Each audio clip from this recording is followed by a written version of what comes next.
All right, hello everyone. This is Josh, also known as Yashu. You're just tuning into another episode of the TLOY Talks podcast. You can get this on all platforms: Spotify, Apple Podcasts, YouTube, Buzzsprout, Patreon, and much more too. Even with Patreon as well too, you can get it through like different tiers, like on depending on like what you're like looking for and all that too. The highest tier you can get like a lot of perks. The basic tier you get the basic perks too, but you get like unreleased content.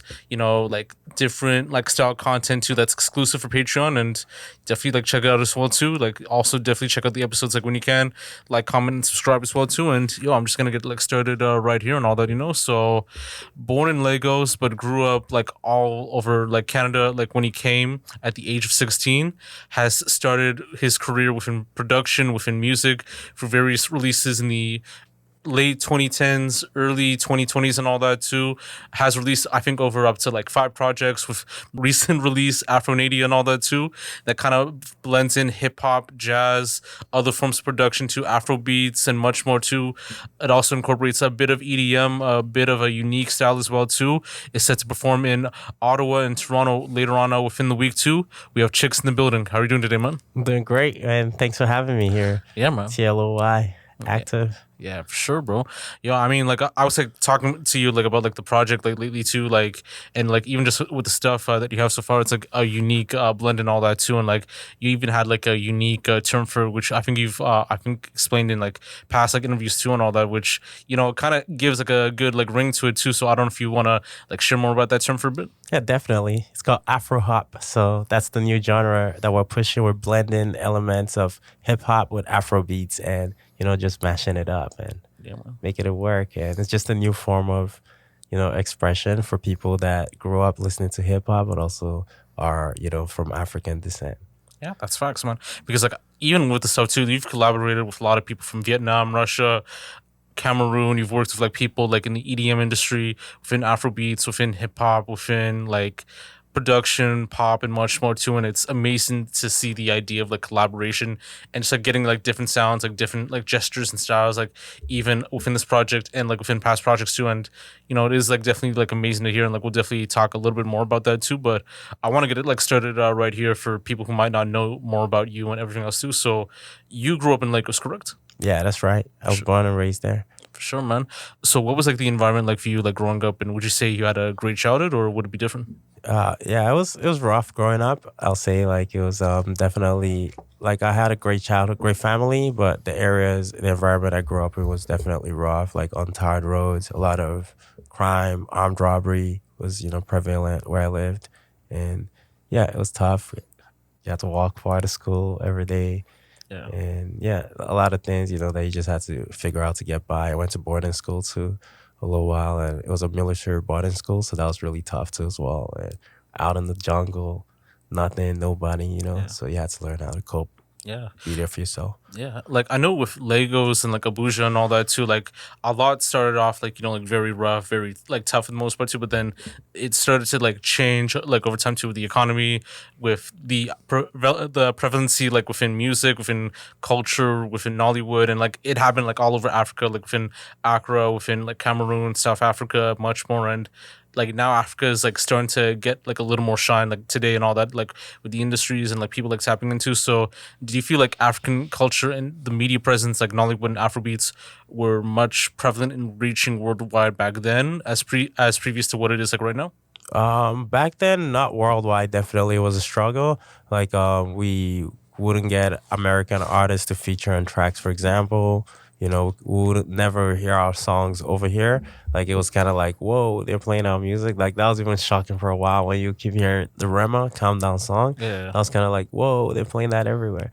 But it's great, and Afro beats really changed the perception of Nigerians and Africans outside of Africa, because before we're just known for fraud and things Yeah. like that, right? So now we're known for something more positive, and that's the Yeah. power of music. Yeah, I mean the power of like music, sports, like even like television entertainment too, because it kind of sheds like like different styles and comedies and all that too, and you could see it within the mainstream acts like Mo Gilligan and like Michael Blackson and like all these like other people too, like representing like Africa on a good note too, and it is like amazing to see and all that too, and but growing up, like what were you like from the start of birth until like now and all that? I was raised in a Christian family. I grew up conservative, and really just with my family was a big part of my life growing up, but then I was without my family for a long time as well in my life. So I had to learn how to be without them. I came to Canada at a very young age as well, so that was a learning process, just figuring things out for yourself. You learn, you pass out a few things, you fail at a few things, and you kind of work it out, right? And yeah, so I'll say like my life has just been like a constant set of challenges that I had to kind of overcome and figure out like how to make things work, with myself. Yeah, no, that's facts, man. No, it's amazing to hear. And you moved to Canada at age 16. I think you've talked about it in like previous like interviews and podcasts too.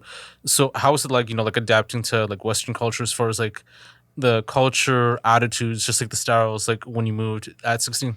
Right, it was tough. I couldn't understand, my teachers at school, for example. I had no idea, if people were laughing with me or laughing at me, things like that. It's kind of weird. So, but I guess like I was in Hamilton too, so Yeah. yeah, I was like kind of the token black guy at one Yeah. point, in the crew. So it's kind of like tough. You have to figure it out. But where I grew up, like where I was born, we didn't really see color, right? Like everyone looked the same around me. So it wasn't really like a thing that, really self-identifies yourself when you come in. You're known for other things like your skills or, your qualities as opposed to, oh, that's the black guy, right? Yeah. So that was kind of like interesting to see from, a different perspective. Yeah. But yeah, learning to navigate that and like, even how people respond to you and things like that. Yeah, like that was like Yeah. that took a while too as well. Yeah, no, that's facts, man. Like, might I ask, was this like in the early 2010s or was this like late 2000s or? Yeah, like early, yeah, I'll say yeah, around that time, like 2008, 2009. Okay, Like cool, yeah. cool.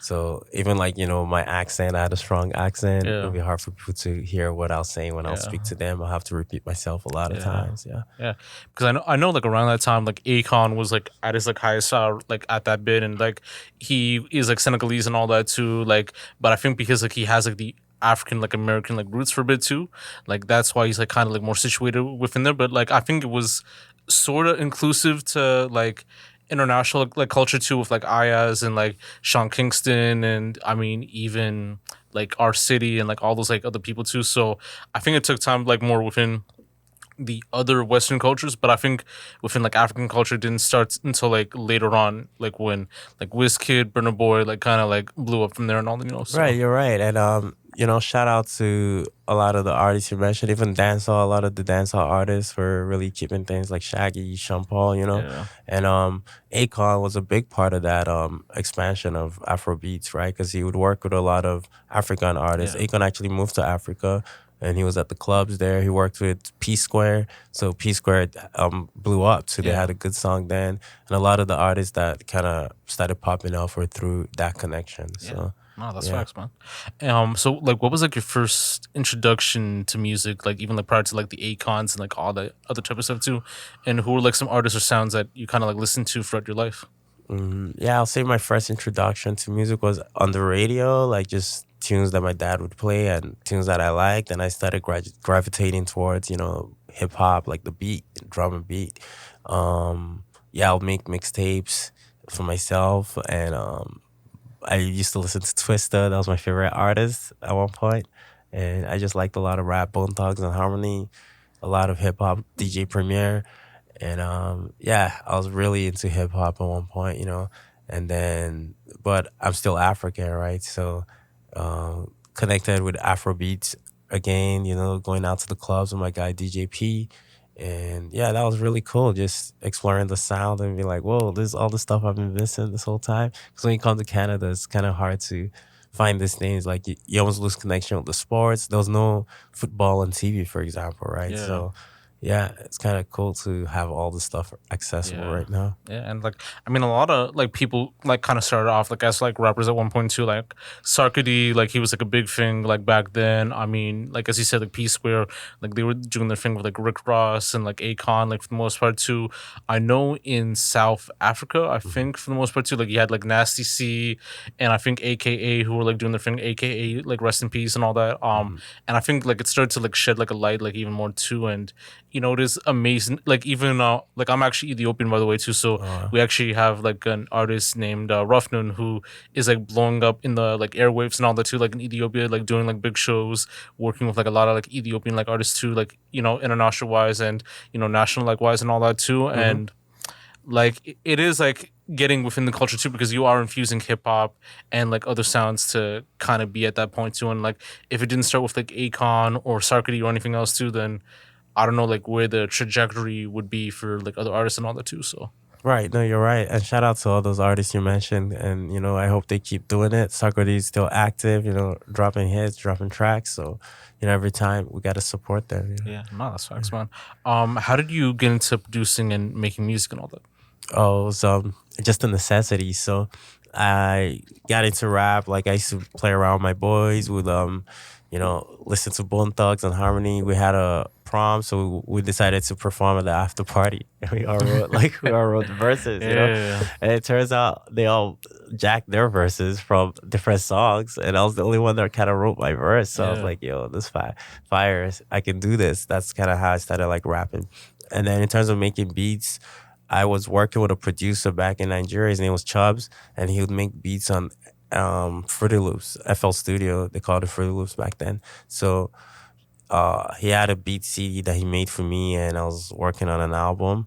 When I moved to Canada, I scratched the CD, and yeah, I just kind of lost a few of the beats. So I had to figure out how to get more beats. That's what I realized. I was like, I could either start emailing this guy or just try to figure out how to make it myself. So there you go. I downloaded the software, Fruity Loops, and I just started getting it cracking on there, and that's how I started making beats. That's fast, man. No, it's interesting to hear. Have you ever had like any family that kind of like made music like as well too, or like friends or cousins like that type of stuff too? And like, what inspired you to like actually do this and like take it seriously? You know? Uh, yeah, no, I don't really have family that made music professionally. Like my mom sings, but that's kind of, but she never like recorded music or anything like that, right? And my dad, like, I guess, enjoys music. He bought me a keyboard when I was younger, and that kind of also inspired me because I would play tunes off the radio. I would try and like recreate them as opposed to playing sheet music. So that gave me an ear for the music. And in terms of what inspired me to do it is just having the talent, right? And having the gift for it, enjoying it, and just believing in myself and knowing I can do it. And Yeah. I just and also trying to use my music for a positive change as Yeah. opposed to just something else. Like more so like being like a role model and like you know getting people to like learn more about like life and like know that like life is like not like as like seems and all that too. You can like make it like no matter like what you can be and all that too. Like in that most part, correct? Yeah, exactly. And Yeah. just, following your dreams and keeping yourself focused on that path as you go along and using your talent for good as opposed to, for selfish means, Yeah. right? No, that's facts, man. As far as your creative process, like when making music, like what's that like, and like even like with beat making as well too, and like what would like a day and like making music or like beat making be like for you? Yeah, I miss that, man. It's been tough just being on tour and not really being able to do that.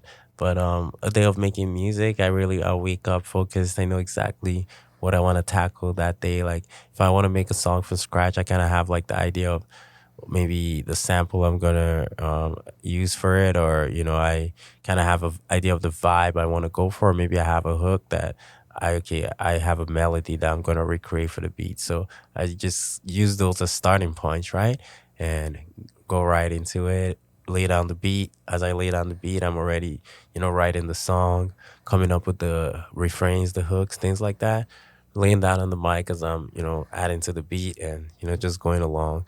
By the time I have a really nice bass on the beat, I stretch it out and try to record a hook, and then get some verses in there, and then now start adding variations to the beat that'll just Okay. give it life. Oh, that's facts, man. And do you have like a home studio, or are you like more prone in like you know recording in like actual like studios and all that too, like Links Music or Midnight or like Primal Note, like from that?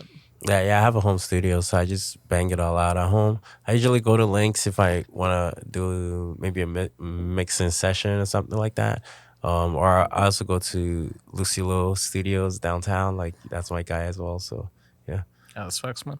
And like with artists too, like I actually talk about this like with like a lot of artists like nowadays too, like on the podcast and all that, where like if they're in a certain element, like when they're making music too, or like they change the setup, their studio. So some have candles, some change like the lights and all that, some get like high or like they get like a little bit drunk or like they have like people in the room or they're like alone too. So how was like that studio like feeling like do you have a sort of like I guess like more of a ritual or more of a style that you kind of like have an approach with? Yeah, I kind of walk around the room backwards 3 times in a circle. I'm joking. But yeah, and I like the lights, like, an ambience, obviously. So I have my colored lights going on, different like blue, pink shades, just, blending in purple, give it a nice hue.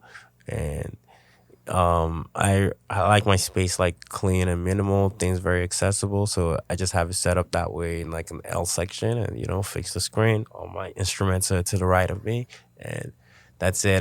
When I like to make music, I usually most times I like to be alone, but I never rarely I'm alone when I make music, but that usually helps the process as well because I get contributions sometimes. If you have the right people around you, they'll chime in and say add this or that doesn't sound Yeah. good or things like that. So that helps too. Yeah, that's facts, And man. yeah, I have a friend, Jason, is a DJ, and yeah, that's something else. I have a lot of DJs around me, so that's kind of like a cheat code. Sometimes I'm making beats and I'm watching the DJ's reactions to see if they're actually feeling the vibe, right? True, I'm like, true, yeah. if they're not feeling this, or the girls, I'm watching the girls to see if like they're actually Like if they're like, twerking or if they're yeah, like vibing to the beat exactly. and all that, yeah. Yeah, so and if they're not, I just switch it. I go Yeah, to the true. next beat, and then they're like, "Oh, I Yeah. like this," and then okay, I'm like, "Okay, I'm in."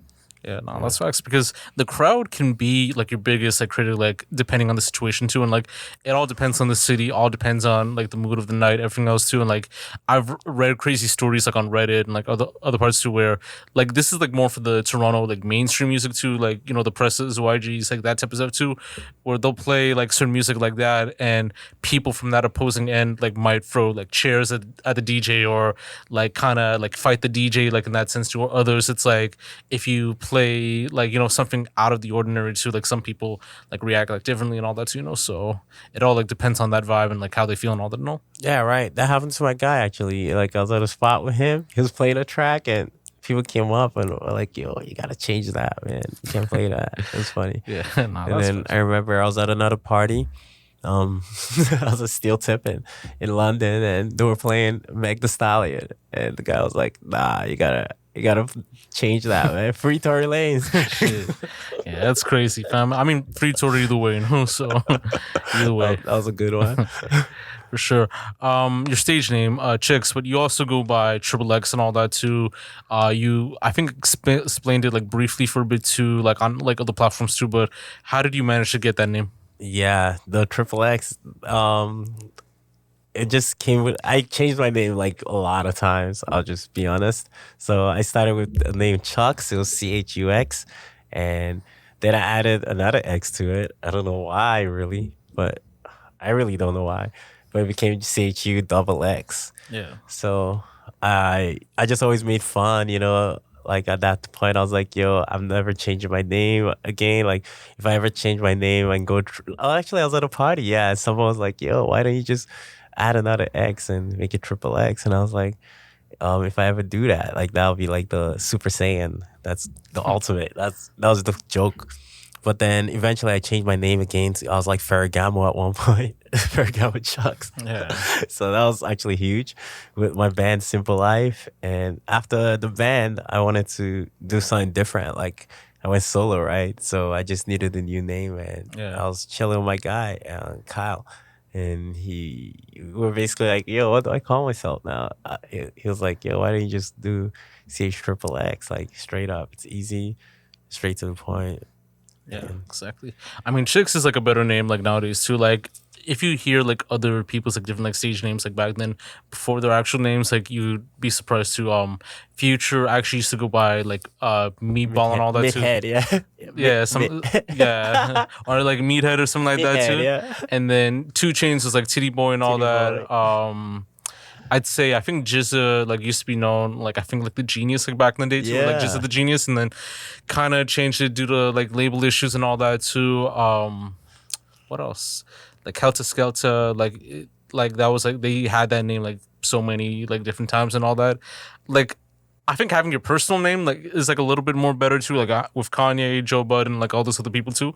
Like if you like keep it like simple and all that, like it just like works out either way, you know. So Exactly. And that's like a short form of my, real name. So yeah, for sure. Speak more on your latest project, like Afronadia, like it's out like on all projects and all that too. Different vibes, different productions and all that. You're like promoting this project. So what were like your favorite like tracks like personally from that album, and like how is it different from like your other releases? my favorite tracks, I'll say Dance for Me, Paper, Caliber, of course. Temporary Love. There's a lot of favorite tracks, man. All of them. They're all my favorite.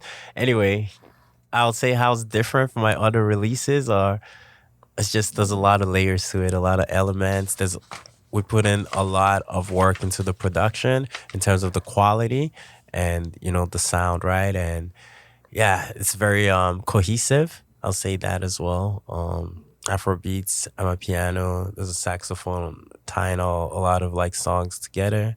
Um, a lot of group effort, good collaborations on the right spots. So that's a lot of collaborations to a lot more collaborations than my previous projects as well. Yeah, for sure. And like even to discuss more about like collaboration and all that too, like how do you value the importance of collaborating with artists and musicians like from all aspects? Oh, I value it a lot. Like, shout out to all the artists that worked with me on that project. Big up Stanley Enal, Simon Jefferson, Joy Quest. She dropped 2 hooks on the project. That was amazing. Shout out Rave as well. And, Cy Young from Vancouver. So we had a lot of great artists just pull up and they just showed me love like instantly. And it's crazy, because a lot of them I went into those tracks with no expectations and they just evolved. So I'll say big ups to artists, like just make me step my game up, basically. Yeah, no, that sucks because like it was crazy because like I was actually reading something about the idea of like collaboration and all that too. Like and I think it was like from a producer from like someone in the industry, and they said like artists who don't tend to collaborate with like anyone like in the industry too, like they're afraid of like of themselves like in a way too, like they're afraid of something like happening like in that sense too, like in their creative process or in their style and all that too. Like I was like reading that like earlier today too, and it is like pretty interesting like on that idea too, because I think artists who collaborate more are more open and to like showcasing like different aspects and different styles that they can improve from and that they can like learn from, whereas people who don't like collaborate at all too, like they're kind of stuck like in this box too on knowing who they are as like an artist too, or like knowing like what they want to do and all that too. So I think it separates like the idea of like an artist who's like very good like and on the rise too versus an artist who like might be decent but we don't know where their trajectory is like within years to come and all that. So Right. Like it's like you gotta put them side by side by other artists, see how that actually matches yeah, up. true. It makes you step out your comfort zone sometimes too, Yeah. And I look forward to collaborating for sure because it helps me explore different sounds, right? Yeah. Oh, Yeah. that's facts, man. Like this is like more of a lighter topic too. Like I'm just trying to improve on the idea of like questions and like topics like for the pod too. So Okay. I always like want to get to know like the artist like a little bit more like on that outside realm of like music too. So Alright. and something it's as simple as like your go to McDonald's order. So do you have a go to McDonald's order and or any like restaurant like recommendations you like to share? Yeah, well, like McDonald's, there's only one thing I really order from there. That'll be the breakfast sandwich. All So right. yeah, I usually get it with no ham, the egg and cheese, All right. no back bacon. So that's my go-to. And yeah, I try to get the hash brown, but it usually ends after 11, so that's tough True, sometimes. true. But I wouldn't recommend McDonald's for the burger. For burger, I'll go to Burger Priest. I like Burger's Priest. So True. or Rudy. Rudy is really good as well. So that's my burger recommendations. But right now I'm feeling what's it called? Chiang Mai. Chiang Okay. Mai. Yeah, for sure. Yeah, I'm feeling Chiang Mai for the Thai food. They're Okay. really good. Okay, no, Yeah. that's facts, man. Like some people, like they'll get like the McGriddle and all that too, and like it also like depends on like how you feel, like or like sometimes like the McMuffin and all that too, or like the sandwich and all that. Like sometimes you'll have like the sausage like sandwich and all that, or Mhm. like sausage McSandwich, or you can get like hash browns too, or like the hotcakes. All depends on like how you feel for the most part too. Right. So Man, you just mentioned a lot of things that I've never gotten before, but they all sound good, man. yeah, no, That's that's facts. crazy. Yeah, definitely get the chicken, either the McGriddle or like also the sausage McGriddle, like no egg, nothing like that too. Just regular sausage. It hits the same way too. But True, if true. you don't eat like ham, like it is what it is. So Right. as far as like the Lit Hill thing, like how did that come about? That's my label and brand, personal brand. So we've been pushing that for about 5 years now, since 2020. It was established around the time I broke out from my previous band. So use that as a platform to release my music. Eventually, knowing that I'll expand it and try to also use it to benefit other artists and help them navigate through the industry the same way I wish I had a guide or mentor to help me navigate. So that was the idea. And we opened it up this year, signed some artists. So we have four other artists under the brand Lit Hill: Flavius Tyrone, Joy Clest, Donatello, and CY44. So yeah, we're working on their projects right now, and it's been great. We released a single for Joy Clest. It's called Moving On. That's out on all streaming platforms. And Donatello is working on an EP right now as well. So Yeah, no, that's facts, man. And like knowing that like you're the owner of this like label and all that, like what's it like, running and maintaining like an independent like record label, like especially like in Canada.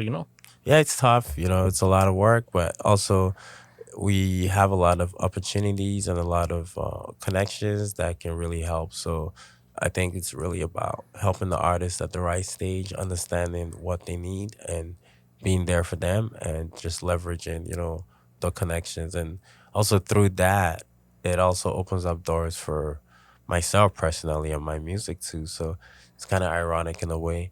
But yeah, we're at the Billboard Music Awards, the Billboard Power Play. It was pretty sick. So was able to bring a few of the artists with me too. That was cool. We've been able to take them around to different studios, different performances already. Film festival, we're at the International Black Diversity Film Festival. That was a great one out in Ajax. And there's opportunities that I could just keep to myself, or I could figure out how, I could also get other people on board that I work with. Yeah, that's facts. So, like with them, like, do they see you as like more like a mentor, like teacher, like in a way to help them like within their growth in artistry and all that, or like how's like that feeling, like when they like look up to you and like you're like overseeing their projects and overseeing like the styles and all that too? Do they feel like they get like a lot of like help and guidance from you, like from that most part? Yeah, yeah, definitely. Like I'm there to help them with producing. I'm there to help them with, just figuring out a sound, a direction, like what's next in terms of, their careers, like what will help them have the most impact in terms of next steps. Also like presentation, things like that, like promotion, marketing, just kind of like there all the way. And even through other things, right? Like through different life things as well. So just trying to be there for them. And yeah, it's a lot, definitely. And also just trying to juggle that what I have. But I think it's really about being honest and leveling expectations. So right now it's Afronadia, where you're pushing the album, pushing the concert. After that we can shift gears, pivot, put some spotlight on another project, another person, kind of thing. But Yeah, just really being honest and understanding that, hey, we can't do everything at once. We just yeah. have to. It's about kind of like inches, and then the inches add up to miles, right? Okay, no, that's Or I facts, mean, man. the Yeah. inches add up to feet. For sure, for sure. To speak like even like within like your growth as an artist too, like with the music that you make now versus like before, do you feel like there's a significant change for the better for the better too, like in terms of like growth and just overseeing like different ideas, like different styles, like sounds, like, for the most part? Yeah, I'll say I've grown definitely in the music aspect, like in terms of making the beats and presenting a song like in a structured way. But I'll what I'll say is I think I've regressed actually in like the subject matter and a lot of the messages and concepts I'll try to put forward in the music. So that's really something I'm trying to see if we can switch gears on and get right back to it, right? But it's really it's also an internal struggle, right? It comes down to how I'm feeling in the moment too when I'm making the music, right? So Yeah. yeah. I definitely agree too, like in a way. And I think with Afronadia, like it is like more of a step up, like than like the other like projects in a way too, in terms of like the cleanliness of like the sound too, and like just like the approaches you're coming with too, like especially with the jazz, like it is like amazing to hear, and knowing that you are like taking like full control and like how the sound should be and like how you're trying to present it to like an audience of like different cultures from Africa, from Canada, from all over, so definitely like agree on that as well too. So Yeah, yeah, but if you notice, like a lot of the songs are like, hype vibe, talking to the girl, things like that, right? So I want to get back more into like, I like the only songs really that I felt was deep like that was like Paper, the first song, and maybe African Gotta Hustle in a way. But, and, that's a lot of people's favorites that are kind of into like deep music, like rap. yeah, They'll be like, yo, this is the track I mess with. Because everything else is more vibes and, dancing, which is yeah, great for me to perform at the clubs and things like that or play at parties. But, I also want to do a little something different with my music and get more of a message across. okay, yeah, I definitely agree, and hopefully like it works out for like the next project or for the next song, so definitely like waiting on that as well too. Yeah, the next song is straight banger. It's not gonna work out like that. True. That All was called right. Yebas. That's coming soon, For and sure. that's a vibe. So All right. That's facts, man. Like to speak more, like you have experience, like performing at shows, like being on tour, and like working with like different audiences from different backgrounds, different styles. So you performed at like Northern Touch. You also performed at soccer halftime shows, Miss Teen Africa, the Toronto like international like Nollywood like film festival. So how's it like like performing at these like events like nationally and like internationally as well? I was it's interesting, right? Like it's really about the sound. I find like, do you have a good sound engineer manning the boards? Are you able to feel good when you're performing, hear yourself properly, and that allows you to really get into the performance. But I think regardless of the crowd, like I always like to have a good time and just enjoy the show and the performance. The other day I did Jardin Gamelin in Montreal, and I did a set and just chilling later in the crowd, handing out flyers, and DJ starts running my tracks again, right? And I'm like, whoa, that's my track. It was perfect for the promo, right? Because I'm like, yo, what you're True. dancing to right now is my song. But at one point I just had to go back and keep performing. And then the other day, I was in Montreal last night, and I was last night? Yeah, Sunday night. I was in Montreal, and we're in the club, and they were playing two of my songs. So they played Africa and Gotta Hustle, and I was just chilling, not even like really performing. And the DJ's like, "Whoa, bro, you're not gonna rap?" So he grabs the mic from me and starts rapping the song, right? And it was just funny because there usually I'll have the energy, but I was just at that point I was just observing the scene, seeing how people were reacting to the song. So, but I love performing, like, and I guess it just depends, like, on the vibe, really, right? So Yeah. yeah, because at that point in that club, people were already vibing when the DJ was introducing the song. So I was like, I don't even really need to perform. Yeah. I definitely agree, man. I know like some artists too, like they have the crazy like tour performance stories too, where like on tour, like they dealt with like some of the craziest things, or it could be something as minor as like, using a shopping bag as a condom in a way too. That's like one specific artist, like big artist, like that just actually performed in Toronto just like recently too, but I'll tell you like that like later too. But do you have any interesting or crazy stories like while performing or like while on tour? Yeah, they're very have very crazy stories, man. I've been a crazy tour, like this Afronadia tour. I'll say like just different cities, different personalities, but it's just been a vibe. I don't know if I have it. Let me try to think of a specific story. One second, I'll get back to you on that. I had a crazy one actually, but I'll tell you that later off the No air. worries, no worries, man. That's a crazy one. Um, And if you want to give like advice for people that are touring or performing and all that, do you have any like do's and don'ts for an artist performing that you like to share?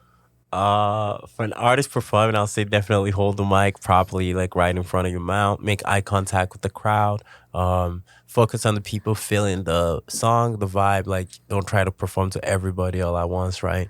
Like, if there's one person dancing, go to that person, hype them up.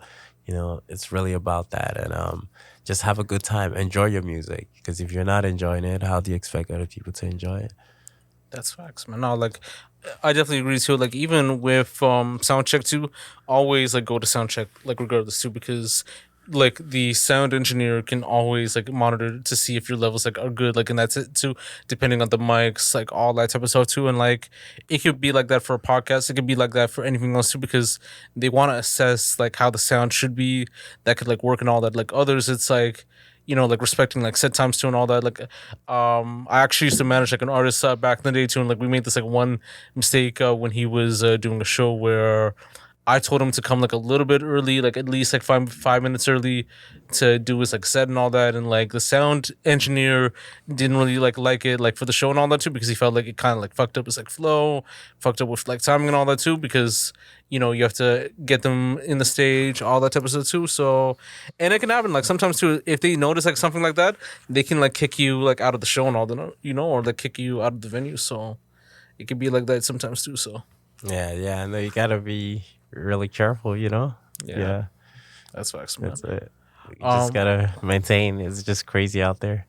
for sure, man.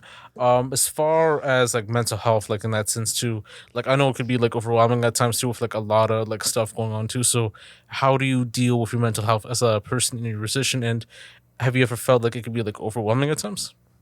I try to just take it easy on myself personally, and yeah, just give myself breaks, time to decompress, time to chill out. I'll say that's really the best. Um, you don't really have crazy expectations. You just do your best.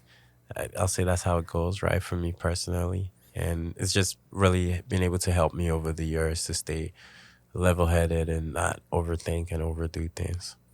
Okay, no, I definitely agree, man. And we only have like a couple like questions like left in that sense too. And for people that actually want to like get to like know you and all that as well too. Like I usually have a playlist called like TLOY's like Rising Acts where I update it like monthly for the most part too, and like showcases like Toronto artists like people from all over the world where they have like more of the recent stuff and all that too. Whether it's like the new song or if they came like on the podcast like recommended like free songs like for the most part too. So for people that do want to check you out, like name like free songs in your catalog that you would recommend or add for the playlist for any person that hasn't heard about you or like they would like to know more about you. Yeah, I'll say check out African Gotta Hustle. So that's a really great song that will just show you like my energy and my Afro hop sound. You can also check out, of course, it has a really nice, soothing global sound. And Dance for Me is a huge crowd favorite also. So those songs are all on the album Afronadia, which is out now on Spotify, Apple Music, YouTube, everywhere. All right, that's facts, man. And I know you're actually gonna be performing like later on, like this week too, like on Friday and Saturday, like in Ottawa and Toronto. And aside from those like two shows, like do you have any other like plans for this year in terms of any music, creative projects, and so forth? And do you have any closing remarks you'd like to say? Yeah, I'll say it's just been a blast. Like apart from those two shows, we did the whole Afronadia tour. It was crazy. One crazy thing that happened on the tour was I was at the radio station in Montreal and I had to do a whole interview in French, and I'm not that fluent in French, so that was kind of interesting. So yeah, I'll just say shout out to everyone that's been a part of the tour from London to Guelph to Montreal, Ottawa, and now we're gonna be in Toronto on Saturday, July 19th at Yes Electric, closing it off. So it's going to be a big party, a big vibe. And yeah, right after that, we'll get right back into more music, flood in the streets. I got a few singles I've been cooking up, a few projects, joint EPs I'm working on with certain artists that I can't, mention right now, but just expect a lot of music, and also a lot of music from Lit Hill as a crew as well. And yeah, that's it. Thanks for having me. The lens of Yashu. Yeah, for sure, man. Like chicks, it's like dope, like having you on and all that too. And it's like amazing to hear your story, to get to know more about you, and to get to know your style and like everything else too, and like they could follow you like on Instagram and like in all like all like social media platforms. Like correct? Yeah, definitely. Just search me up. It's my name, Chuck. So CHXXX. For sure, man. So, it's dope to have you on, man. Like, wishing nothing but the best, and we'll definitely have you back on like next time and all that. So, this is Josh, also known as Yashu, with Chucks or Chicks or Triple X, just in case too. Like, however you pronounce it in a way too. Like, Checks. for sure. Give me the checks. Yeah, you can get this on all platforms: Spotify, Apple Podcasts, YouTube, Buzzsprout, Patreon, and much more too. Check out Afronadia on all platforms: Spotify, Apple Music, YouTube, like wherever you get your music too. So definitely support them. Definitely check that out too. So this is Josh, also known as Yashu, on the TLOY Talks podcast, signing off.